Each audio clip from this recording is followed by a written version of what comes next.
Лариса Кронберг. Красавица-актриса, сыгравшая кассиршу в фильме «Девушка с гитарой», никогда не блистала на советском экране. Однако она сыграла важную роль в тайных играх спецслужб. Что такое медовая ловушка на жаргоне спецслужб, многим из нас знакомо по различным шпионским боевикам. Однако этот метод был взят создателями фильма из реальной работы агентов спецслужб. Цель такой разведки – втянуть человека в определенные сексуальные отношения. Это тщательно документируется, а жертву шантажируют разоблачениями и скандалами. Этот способ основан на человеческих эмоциях и чувстве вины и неоднократно использовался в прошлом.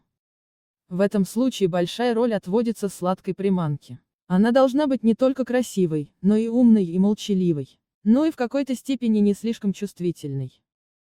Наверное, такой и была Лариса Кронберг, раз ей была отведена главная роль в очень важной для Советского Союза операции в 1955 году. Прежде чем продолжить, давайте вспомним, какой была актриса на экране.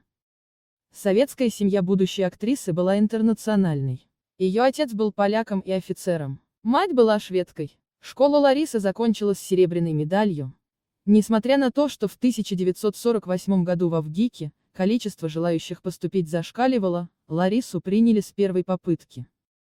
Сам великий Герасимов предсказывал ей славу и считал ее необыкновенно талантливой.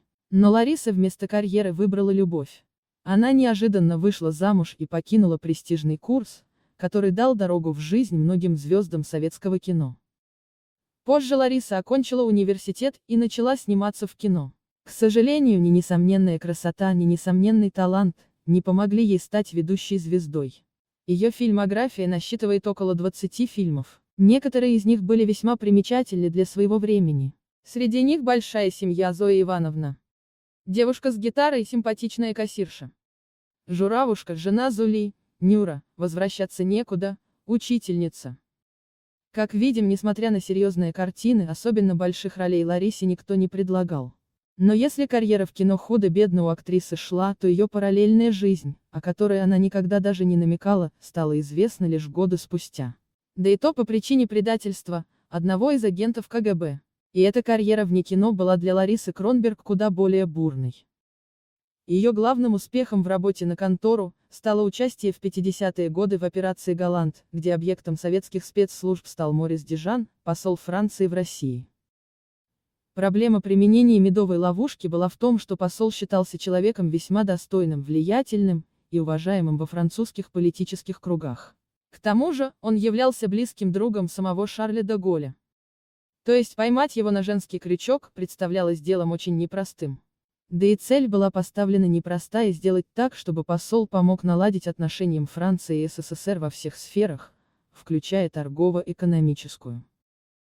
Но позднее чекистам все-таки удалось выяснить, за благочестивой внешностью светского французского льва скрывался опытный развратник. 50-летний франт Морис Дижан был весьма падок на молоденьких девушек, особенно на блондинок. План операции разрабатывал генерал-лейтенант КГБ Олег Грибанов. Его подчиненный Юрий Кратков, агент комитета, являвшийся также сценаристом Мосфильма, предложил шефу в качестве ласточки, так в спецслужбах называют женщин, используемых в качестве меда для ловушки, Ларису Кронберг.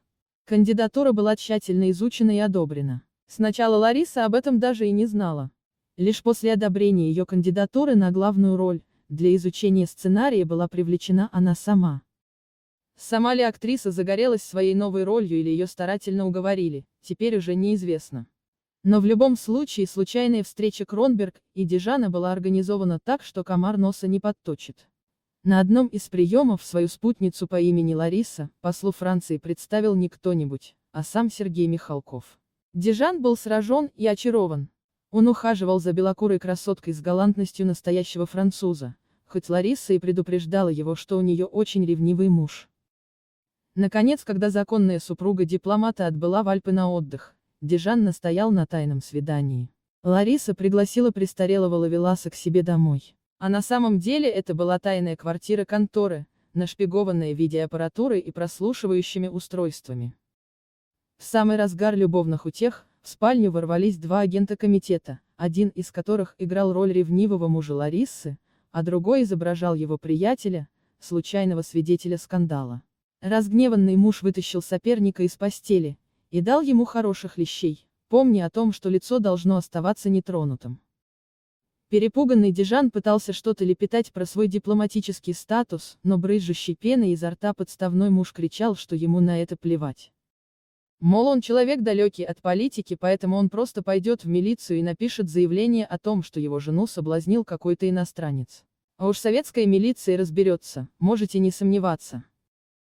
Пока разъяренный мнимый муж бушевал, Лариса под шумок вывела любовника через другую дверь и сказала бежать. А то, мол, муж убьет совсем. Только проблем это не решит. Надо обратиться к кому-то из влиятельных советских друзей за помощью. Это, конечно, тоже было частью сценария. Своим советским другом Дижан считал Олега Грибанова. Думая, что тот занимает какой-то пост в советском Совмине, отчаявшийся француз попросил русского приятеля как-то уладить этот вопрос. Грибанов великодушно пообещал сделать так, чтобы заявление в милицию от рассерженного ревнивца не поступало. Но за это месье Дижан должен будет оказать правительству СССР маленькую услугу. Посол согласился, даже не думая. Ну и уже был в капкане советских чекистов. За первой просьбой последовала вторая, третья. Так посол Франции стал работать на КГБ. Это сотрудничество длилось много лет, пока информация об этом не вышла наружу. Юрий Кратков сбежал за границу и написал пьесу, взяв за основу для ее сюжета вышеописанную историю. Данный шпионский детектив для главных героев закончился вполне благополучно. Лариса Кронберг с переменным успехом и дальше работала в кино. Судя по всему, привлекали ее к работе с конторой и дальше, но сведения о других операциях с ее участием гласности не придавались. Кстати, за операцию с послом Ларису наградили швейцарскими золотыми часами, отделанными бриллиантами. Дожила Лариса до глубокой старости и ушла из жизни в апреле 2017 года, в возрасте 87 лет. Достойно похоронена на Ваганьковском кладбище. Мариса Дижана тоже никто особенно не третировал после того, как стало известно о его работе на советскую разведку. Когда сведения о его вербовке стали общедоступны, он вернулся на родину, некоторое время пересидел в тиши своего дома, а потом возглавил общество Франция СССР.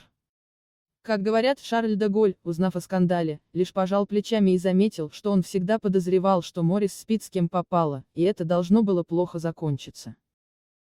Если вам понравился ролик, будем благодарны, если вы подпишетесь на канал, поставите лайк и напишите комментарий.